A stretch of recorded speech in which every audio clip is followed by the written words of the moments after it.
अस्सलाम वालेकुम दोस्तों, मैं हूं खालिद मोइन और आप देख रहे हैं अदब व फ़नून नामा। आज अदब व फ़नून नामे में हम ज़िक्र करने जा रहे हैं कुछ सरकारी सतह के एवार्ड्स का। वैसे तो अभी हमने गुज़िश्ता दिनों भी एवार्ड्स के हवाले से एक बात की और फ़रासत रिज़वी साहब का ज़िक्र आया और उनकी किताब चिराग़ शिकस्ता का ज़िक्र आया और एक नाइंसाफ़ी का ज़िक्र आया कि जिसमें फ़रासत रिज़वी साहब जैसे आलिम आदमी और बेहतरीन शायर और हम जहद शायर, उनकी किताब को एवार्ड नहीं दिया गया और उसके बजाय किसी और साहब को एवार्ड दिया गया। और मैंने ये भी वहाँ ज़िक्र किया था कि ये एवार्ड जो हैं इनमें जो डंडियाँ मारी जाती हैं, जो ग्रुपिंग होती है और जो एक तबका हावी होता है अशराफिया का और साजिशी टोले का, वो सब ऐसे लोग होते हैं जो बसा औक़ात बहुत अहल लोगों को एवार्ड्स तक उनकी रसाई नहीं होने देते। यही सूरत हाल हमारे यहाँ राइटर गिल्ड्स के बाज़ एवार्ड्स का भी था, आदम जी अदबी एवार्ड्स का भी था और बहुत सारे बैंकों की भी बाज़ एवार्ड्स हैं। और यहाँ यही सिलसिला देखा गया और बंदर बाट खुले आम नज़र आई। अब ज़िक्र हम करने जा रहे हैं, हमारे दोस्त हैं तौक़िर चुग़ताई, बहुत अच्छे शायर हैं, मीडिया पर्सन रहे हैं और उर्दू के अलावा पंजाबी में भी लिखते हैं, गुरमुखी भी जानते हैं, शायरी के अलावा अफ़साने भी लिखते हैं। वो ज़िक्र कर रहे थे कि ऐसा क्यों होता है कि ये बाद अस वफ़ात का सिलसिला एवार्ड्स के सिलसिले में शुरू हो गया। और मैंने तो अर्ज़ की उनसे कि बहुत अच्छी बात है कि चलें जो पहले से नज़रअंदाज हमारे शोरा और अदीब हैं तो कम से कम उनकी वफ़ात के बाद चाहे 2 दहाइयाँ हों चाहे 3 दहाइयाँ हों, उनको कम से कम याद किया जाता है और उनको एवार्ड्स देने का सिलसिला शुरू किया गया है। तो उन्होंने एक बहुत अच्छी बात की और उन्होंने कहा कि ये बात तो सही है, लेकिन क्या ही अच्छा हो कि शायर को, अदीब को, दानिश्वर को उसकी ज़िंदगी ही में कोई एवार्ड दिया जाए ताकि वो ज़्यादा खुशी महसूस करे और ज़्यादा लगन से काम कर सके और उसके अहले ख़ाना भी खुश हो सकें, उसके दोस्त अहबाब भी खुश हो सकें कि एक लिखने वाले की, एक दानिश्वर की, एक नावलिस्ट की, एक अफ़साना निगार की, एक शायर की पज़ीराई, उसकी तख्लीक़ात की पज़ीराई उसकी ज़िंदगी ही में की गई। ये एक अहम नुक्ता है। ये ज़िक्र यूँ भी चल रहा है कि सुना गया है कि नसीर तुराबी साहब को बाद अस वफ़ात एक सरकारी एवार्ड जो कि 23 मार्च को अभी हाल ही में इसको दिया गया ये एवार्ड्स, और इसका ऐलान कुछ दिनों कबल किया गया और इसमें हमारे दोस्त अनीक अहमद भी शामिल हैं जिन्हें सितारे इम्तियाज़ का एवार्ड दिया गया।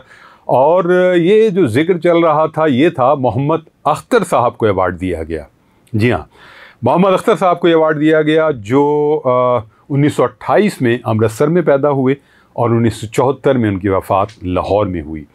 ये मोहम्मद अख्तर कौन हैं? ये हैं सागर सिद्दीकी। जी हाँ, सागर सिद्दीकी से आप सब वाकिफ़ हैं, एक बहुत ज़बरदस्त अवामी शोहरत रखने वाले शायर और बहुत ही ऐसे शायर जिन्होंने फुटपाथ पे ज़िंदगी गुजार दी और उनको नशों में लगा के उनसे बहुत सारे अहम लिखने वालों ने गज़लें और नज़में और गीत और फ़िल्मी गीत हथिया लिए और उनको उसी जगह फुटपाथ पे रखा गया और वो वहीं मर गए और सारी ज़िंदगी उन्होंने एक दरविशाना अंदाज़ में, फ़कीराना अंदाज़ में गुजार दी।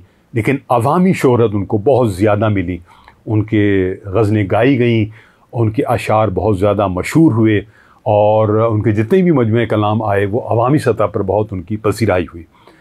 तो 1974 के बाद अब उनको एक सितारे इम्तियाज़ दिया गया है, जो खुशी की बात भी है और दुख की बात भी है कि 1974 और 2023 में उन्हें सितारे इम्तियाज़ दिया गया। और यही नहीं, ऐसे बहुत सारे हमारे अहम तरीन लिखने वाले हैं जिन्हें अब तक कोई एवार्ड नहीं दिया गया।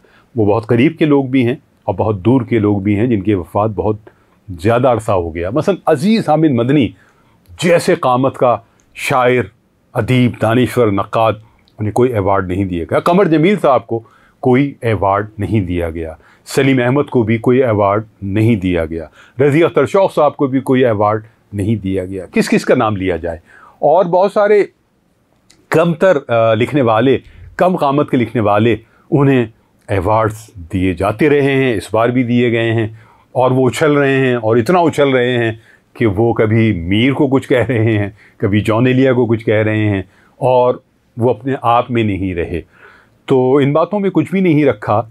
आप अपने क़ामत को बड़ा करने के लिए बड़े शोरा या मकबूल शोरा पर कीचड़ उछाल कर क्या अपना क़ामत बड़ा कर सकते हैं? ऐसा बिल्कुल नहीं हो सकता। तो भैया कुछ मिल गया है तो सब्र करो और अपने आप में रहो। और सागर सिद्दीकी जैसे शायर को अवार्ड अगर उनकी ज़िंदगी में दिया जाता या चलें अब भी दिया गया है, तो वो उस अवार्ड की इज़्ज़त अफ़ज़ाई है। ये बहुत सारे ऐसे लोग होते हैं, नसीर तुर्राबी को अगर अवार्ड दिया गया है तो उस अवार्ड की इज़्ज़त अफ़ज़ाई है, और उसकी आड़ में आपने बहुत सारे कमतर लोगों को भी अवार्ड से नवाज दिया। ये हर दौर में होता है। और नोबेल अदबी अवार्ड तक में ऐसा हुआ कि डंडी मारी गई और मी टू का मसला हुआ और एक ख़ातून ने एतराज़ किया और 2 साल तक उस अवार्ड को रोक दिया गया। तो अब नोबेल अदबी अवार्ड हो या ऑस्कर अवार्ड्स हों, उसमें भी डंडियाँ मारी जाती हैं। तो हमारे यहाँ के सरकारी अवार्ड्स तो फिर किस खाते में हैं? लेकिन बहरहाल ये अवार्ड्स का सिलसिला बहुत अच्छा है, और इसमें जो इदारे इन्वॉल्व होते हैं, शख्सियात इन्वॉल्व होती हैं, क्योंकि तरीक़ाकार कुछ भी तय नहीं है उसका, उन्हें इंसाफ से काम लेना चाहिए। अगर आपको गलती से या बिल्कुल ठीक तौर पर इसका अहल बना दिया गया है कि आप ही उस कमेटी में शामिल हैं, तो खुदारा इंसाफ से काम लें और काबिल लोगों को, लिखने वालों को, दानिश्वरों को अवार्ड्स दें, और उसमें 1-2 डंडी भी मार लें, जाली लोगों को भी दे दें, क्योंकि तूफ़ान उठता है हर बार, बातें होती हैं हर बार, और आप कितना भी छुपे हुए हों लेकिन आप ज़द पर आते हैं, आपके नाम लिए जाते हैं, आपके ख़िलाफ़ कॉलम लिखे जाते हैं। तो क्या ये सब कुछ दुरुस्त होगा? क्या ये सब कुछ बेहतर होगा? क्या ये सब कुछ एक आइडियल सूरत हाल में आएगा? इसकी हम तमन्ना और ख्वाहिश कर सकते हैं। क्या होगा क्या नहीं होगा ये कहना तो बहुत मुश्किल है। तो यहाँ खालिद मोइन को इजाज़त दीजिए। अपना और अपने अहबाब का ख्याल रखिए। अदब व फ़नून नामा ज़िंदाबाद, पाकिस्तान पाइंदाबाद। खुदा हाफिज़।